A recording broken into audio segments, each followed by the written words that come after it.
You're on all the dating apps. You meet new people fairly regularly, and you really hope to make a connection. But you're afraid to share your struggle with anxiety, depression, OCD, or whatever mental health challenges you face. Or you wonder when and how to bring them up without scaring off a potential partner. Today, you'll hear from someone who literally wrote the book on this. Keep listening to learn how sharing your struggle is a strength that can help you have more authentic, meaningful relationships.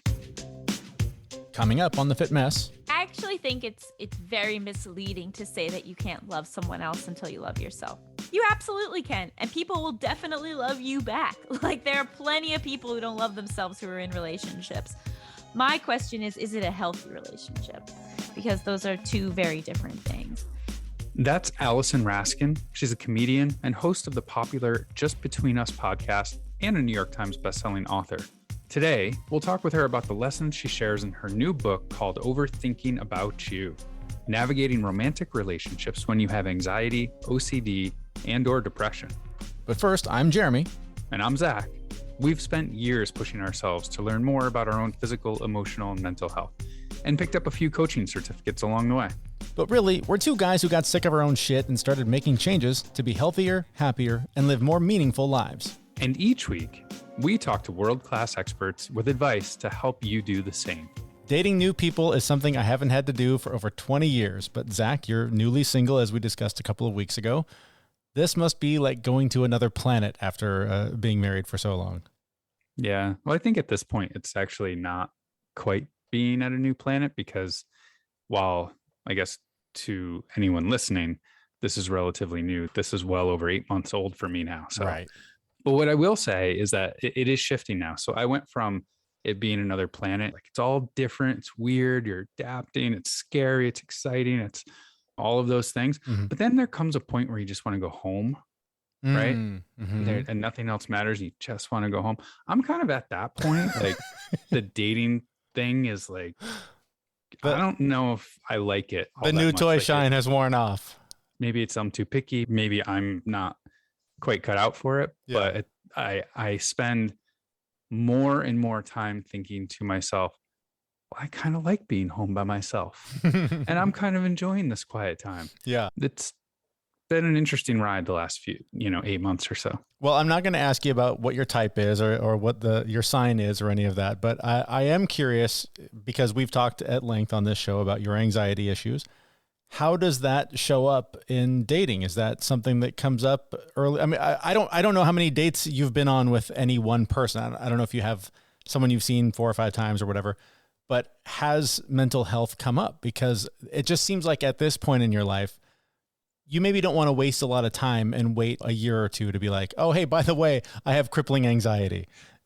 Does it come up pretty early on in the process? It actually does, to the point where, I was using a few dating apps, and in my profile, I kind of hint at it, right? So in the profile, there's like this leading question of like 2 truths and a lie, where you like 2 things that are true about you and one thing that's a lie, right? Pretty simple.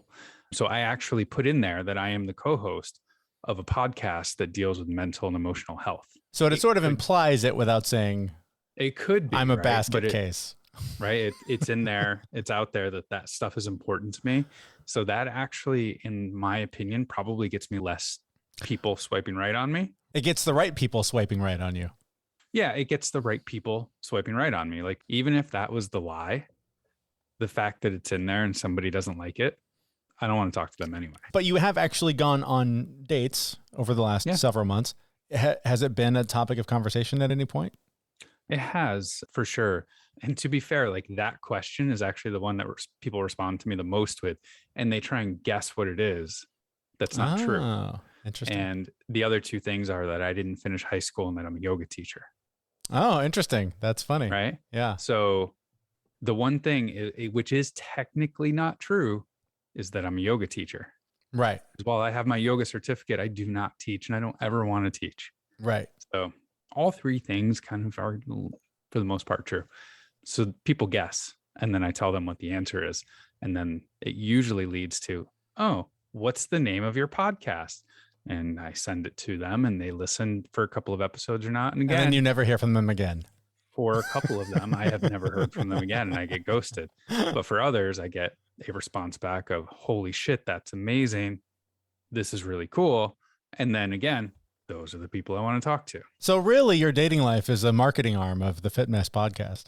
It is. Our listenership has gone up significantly since I started dating. It really has. Yeah, I'm taking one for the team.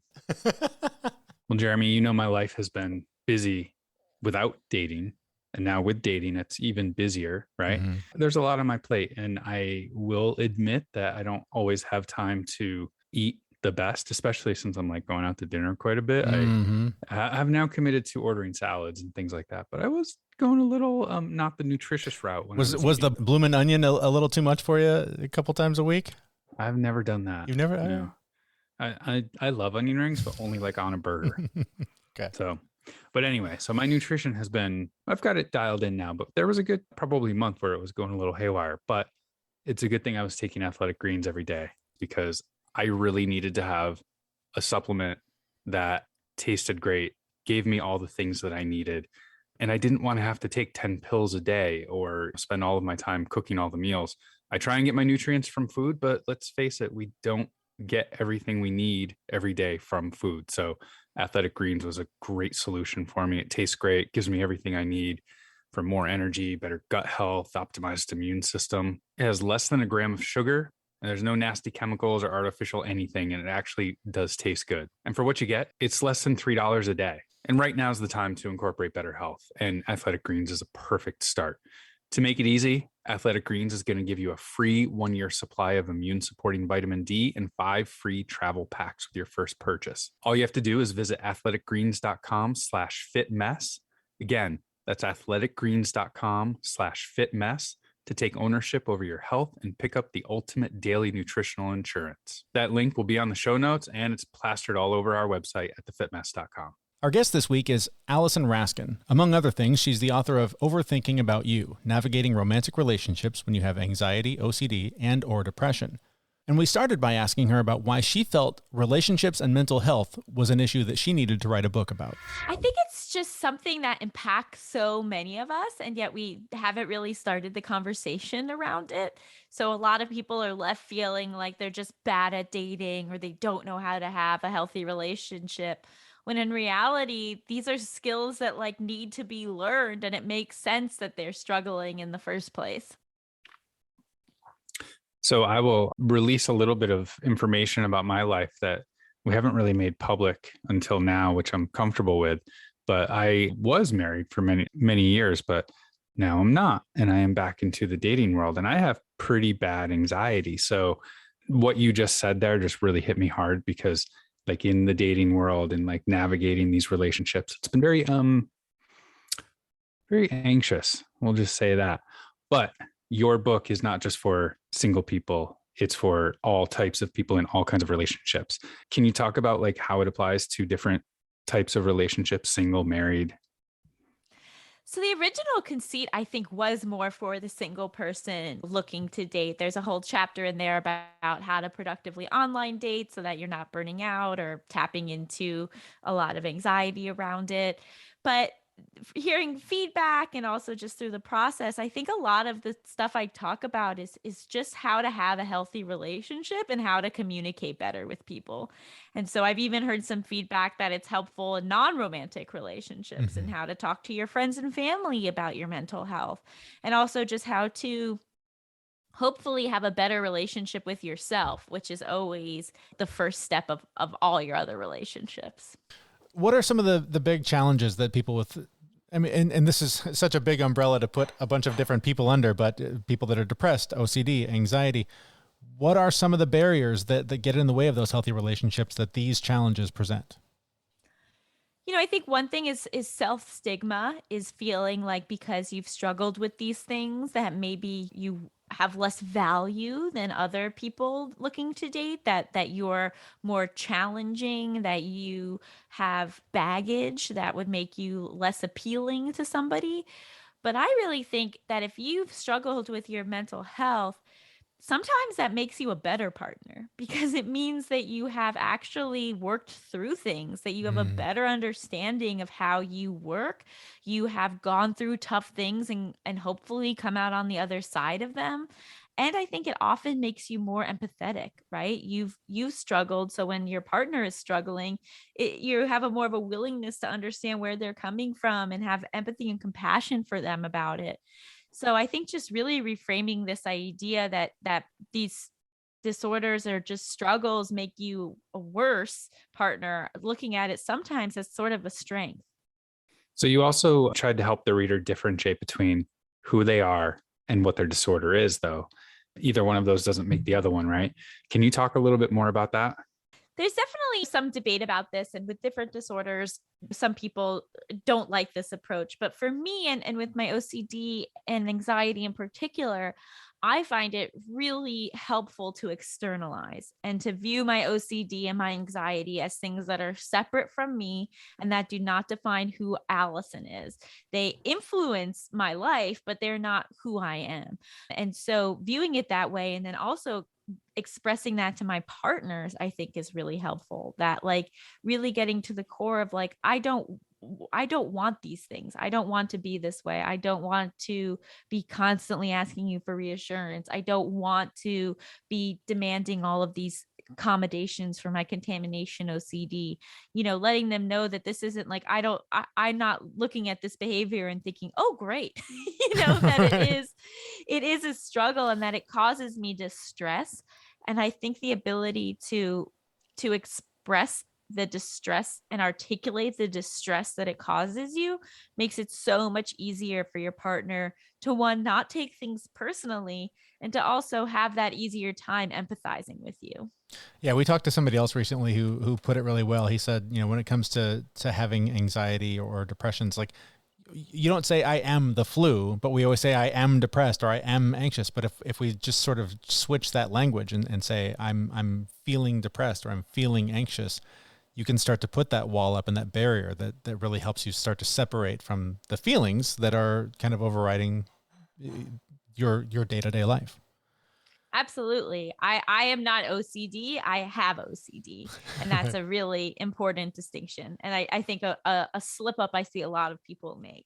In your book, you talk about the fact that during the writing process, your worst fear actually happened. Can you tell us about that? Oh, if I must, no. So while I was writing the book, I actually got engaged. And that was so huge for me because I'm someone who has wanted a life partner since I was like a little kid. I have always wanted to be married. And so getting engaged, it very much felt like, oh, I figured this out. Now my book is even better because now I can show that I'm a real success story. And then 6 months later, my fiance very abruptly walked out on me one Monday night with almost no explanation outside of something is missing. And it was my worst fear realized. Like if you'd asked me, hey, what's the worst thing that could happen to you? It'd be like my parents could die or my partner could leave with no reason other than they just don't like me, or like that they just don't love me enough to keep like wanting to make this work. And I kind of unintentionally became the first guinea pig of all of the lessons in the book, because the premise of the book is basically that dating is scary. Dating is always a risk, especially when you struggle with your mental health.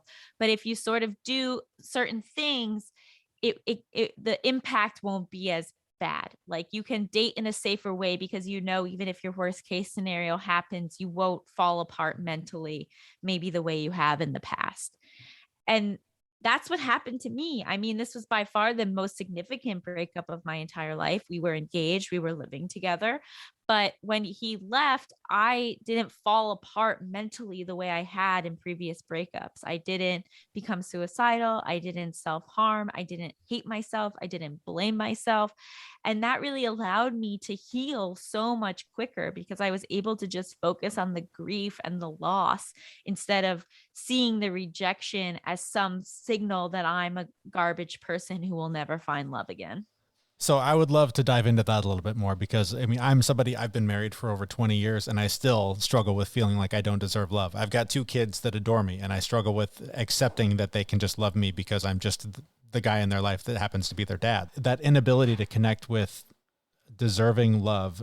To me, if my wife walked out, I would just go, yep, there's more evidence. I'm a garbage person. And of course, why did she stay as long as she did?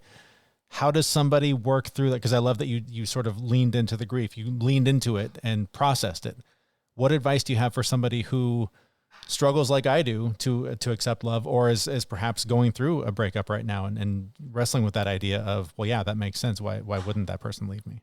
I think they're kind of two separate things. And so, if you're in a happy relationship, I think the best thing that you can do is start to trust what your partner is telling you.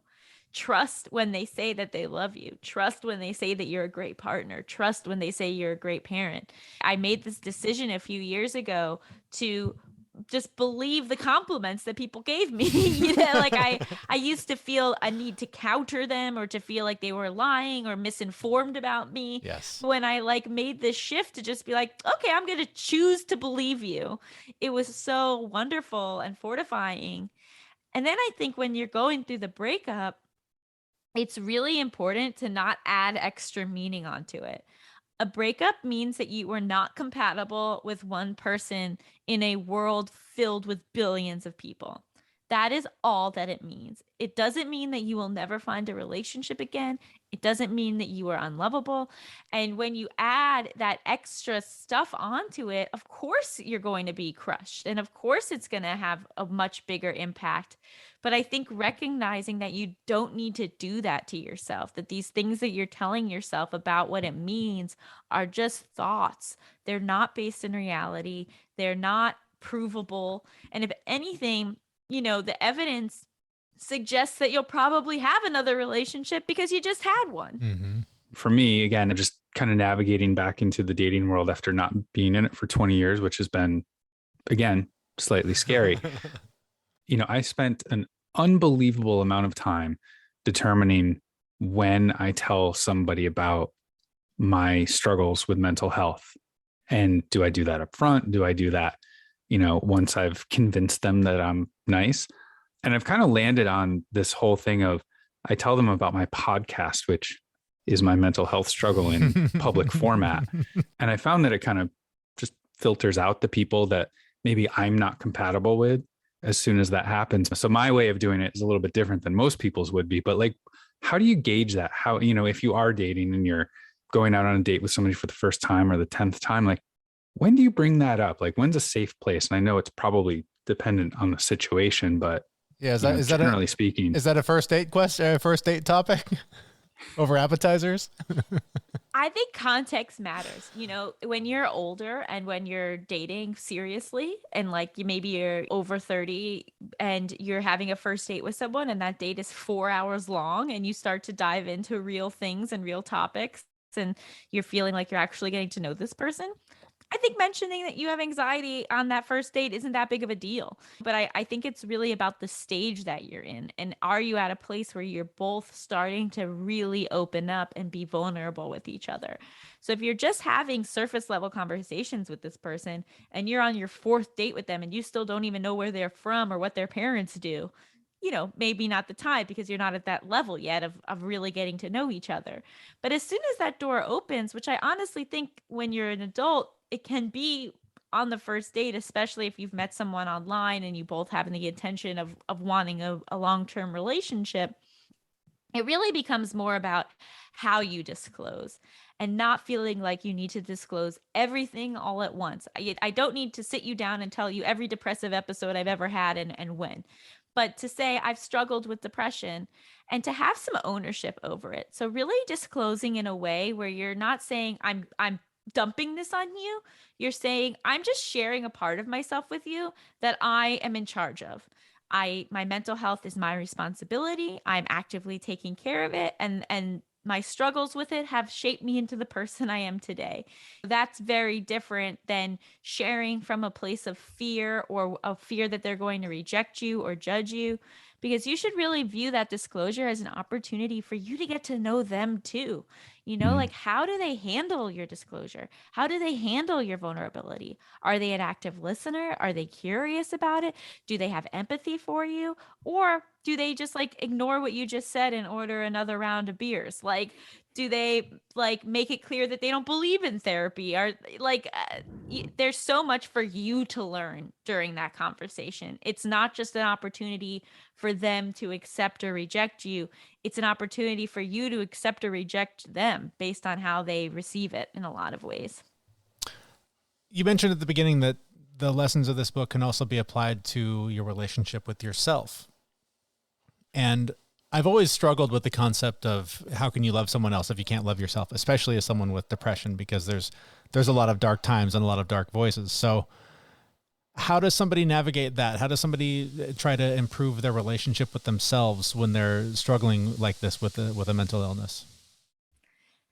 See, I actually think it's very misleading to say that you can't love someone else until you love yourself.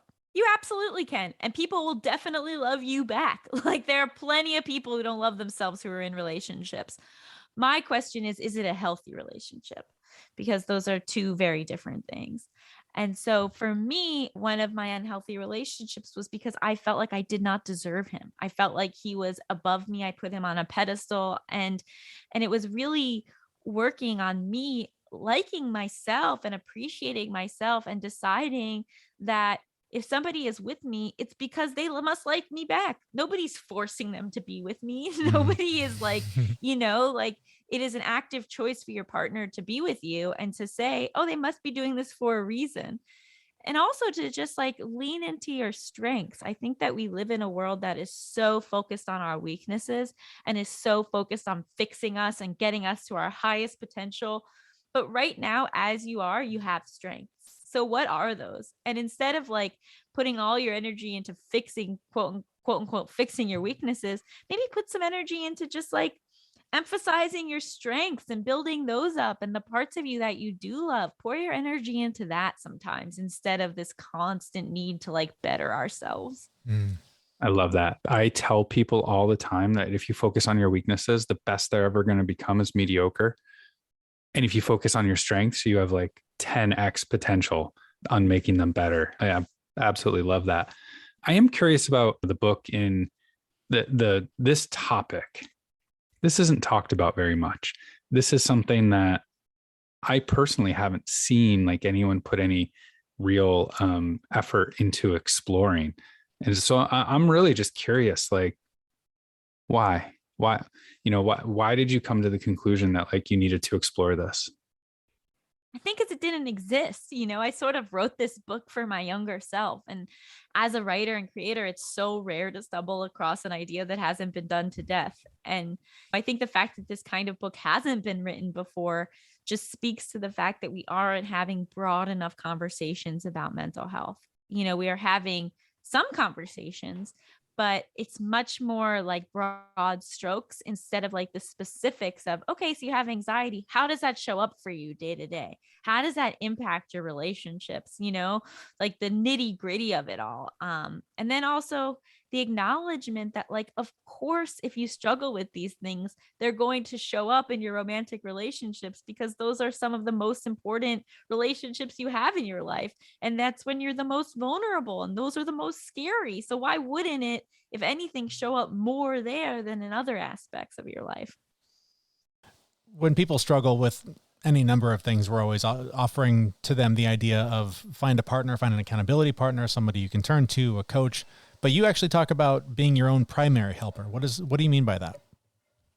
It's this great idea that psychologist Robin Gibbs mentioned that I've really latched on to. And it's basically this idea that you are responsible for your own mental health. I mean, obviously, there's the caveat of some people with really chronic mental illness where that's not possible and they need to be inpatient and they need a team helping them. But if you're not someone that needs to be inpatient, it really is your responsibility to show up for yourself and to get yourself the help that you need so that you're not suffering all the time and so that you can have a better internal world and a better experience just being alive on this planet. And sometimes I think we can feel that, oh, once I get a partner, that part of me will be fixed, or my partner will be in charge of making me feel better when I have bad anxiety. But that's when you get in these unhelpful cycles of like caretaker patient that that isn't really the best case for romantic relationships. I mean, some people like that dynamic, but most people don't. And so if you can step up for yourself and if you can be in the driver's seat when it comes to your mental health, then it allows your partner to be in the passenger seat. It allows them to support you. They can hand you a drink when you're thirsty, but they're not in charge of it. And that makes them have a lot less pressure, and also the impact of your mental health on the relationship is lessened. So before you even get there, though, if you are single and you do have some struggles with mental health, anxiety, depression, OCD, and you do need to deal with yourself and you need to take ownership over your own mental health first, like maybe dating is not the right place for you to be. Like, how can you tell the difference between when you're ready and when you're not ready? It's a great question. And I think there's two different paths. One is looking at, how is my mental health affecting the rest of my life? So am I having problems with my friends? Am I having problems at work? Is my family worried about me? If your mental health is seeping into other areas of your life, then it's likely that you're not in a good enough place to date, because that's, like we've said, going to probably trigger you even more. And then let's say now you're doing pretty well in other aspects of your life, but you've had a lot of heartache and hard times with dating in the past. And so you're wondering, will this rock me too much if I try again? I would start to explore your beliefs around dating. So sit with yourself and say, if somebody rejects me after a first date, what am I going to think about that? Am I going to think that that means that I'm garbage? Or am I going to think that I had a bad date? And sort of like try. It's so hard to anticipate how we're going to react, but sort of see what your thoughts are around dating. And if they're still kind of unhealthy, and make it easy for you to jump to bad conclusions and really, give in to your compulsions and your anxiety and all of those things, then that is a signal that maybe you still need a little more work in this area of your life before you can dive into it. Mm-hmm. You mentioned the relationship that imploded in the process of writing this book. How has writing this book and everything you've learned in the process, how has it affected your other relationships? Oh, my friends and family have just been so supportive of this entire process. And, I think when my fiance left, I was so worried that this book wasn't going to be taken seriously, because I felt like a failure. I was like, how can I be blindsided by my fiance leaving and then anyone take dating advice from me? Like, I felt like Right.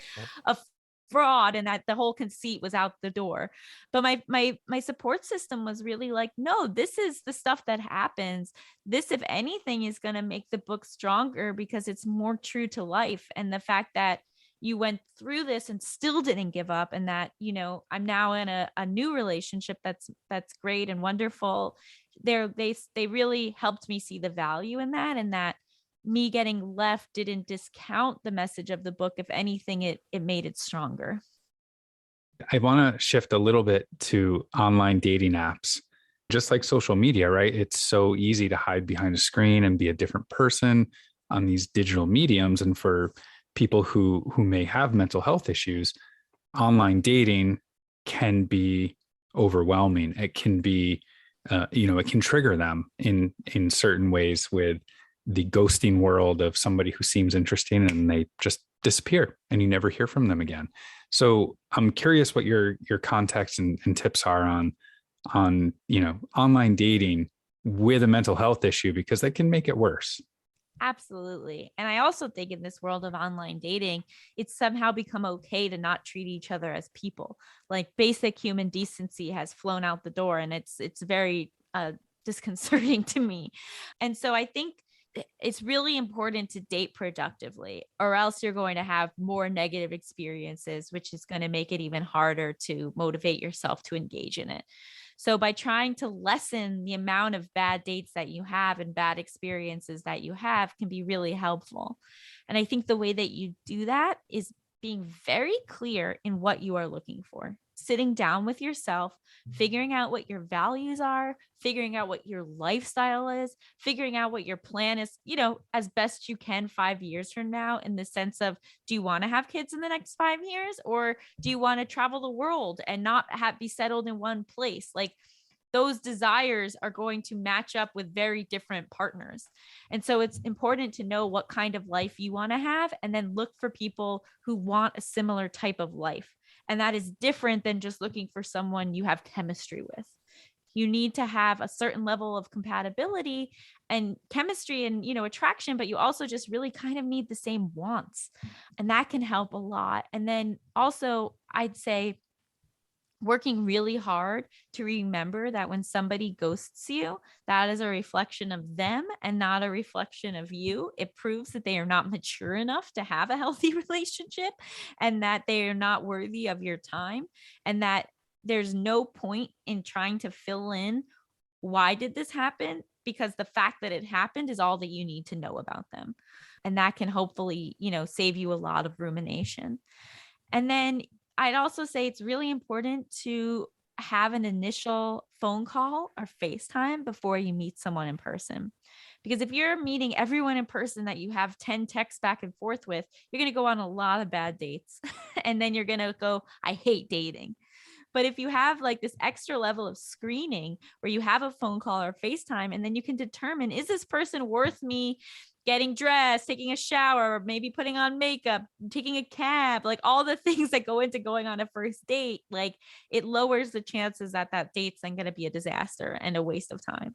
So just being as productive about it as possible. And then the weird second part of trying not to take things personally by remembering that how are they even rejecting you? Because they don't know you. So if somebody is rejecting you that early on in the process, that is not about you, because how could it be? They don't know who you are. Absolutely. Lots of great advice here, lots of great advice in the book, and lots of other places to find you. Tell us all about where we can find you and your work online. Yeah, so you can order the book anywhere books are sold. And then I also have a weekly podcast called Just Between Us. And I have a mental health focused Instagram account called Emotional Support Lady, which is also a Substack with a weekly blog, an additional podcast, and an advice column. And then you can also listen to a weekly show I have on an app called AMP, called A Nightmare to Date. And each week a different guest joins me to share dating horror stories, but the twist is it's stories where they were the horror. So Zach, you might have to be a guest on that show. That sounds right up your alley. There might be a possibility of that. Look, we've all made mistakes, and it's sort of just about taking accountability and what we've learned from them. Awesome. Allison, it's important work you're doing. Thanks for doing it and sharing some time with us today. We appreciate it. Thank you so much. Amazing. Thank you so much for having me. Our thanks to Allison Raskin, author of Overthinking About You, Navigating Romantic Relationships When You Have Anxiety, OCD, and or Depression. You can find links to her and her work in the show notes for this episode at thefitmess.com. So the first takeaway I've got from this is that your mental health challenges, they're not a weakness. And in some ways, they kind of make you a better partner because you're aware of them and you've done work on yourself. And that gives you the ability to have more empathy for your partner's struggles. I know personally for myself, while I've been dating, as I have disclosed my own personal struggles, the other side has disclosed as well. And it's become these like really open, vulnerable communications that got really deep, which was good for me, right? I don't like the small talk stuff. Yeah. So we went like right to the deep stuff, but like being able to have that back and forth with somebody else was really reassuring to me that like I would be going into this supported, but also being able to support. I think it's easy for people to feel like when a relationship ends that there's just no one else for them and they're doomed to be alone for the rest of their lives and they're never going to meet anybody. But in fact, the data will tell you the fact that you did have a relationship means that you're more likely to have another one because you were compatible with another human being. If you've never had a relationship, perhaps there's something to look into there as to why other people don't want to be around you. I'm no psychologist. I don't know, but just know that a breakup is not the end of the world. Yeah, absolutely. As you know, my relationship with my wife of many, many years ended. I kind of had that thought at the beginning that I wasn't going to be able to have another relationship, but then that passed really quickly because there's a lot of evidence. I'm just out of practice, a little rusty. That's all.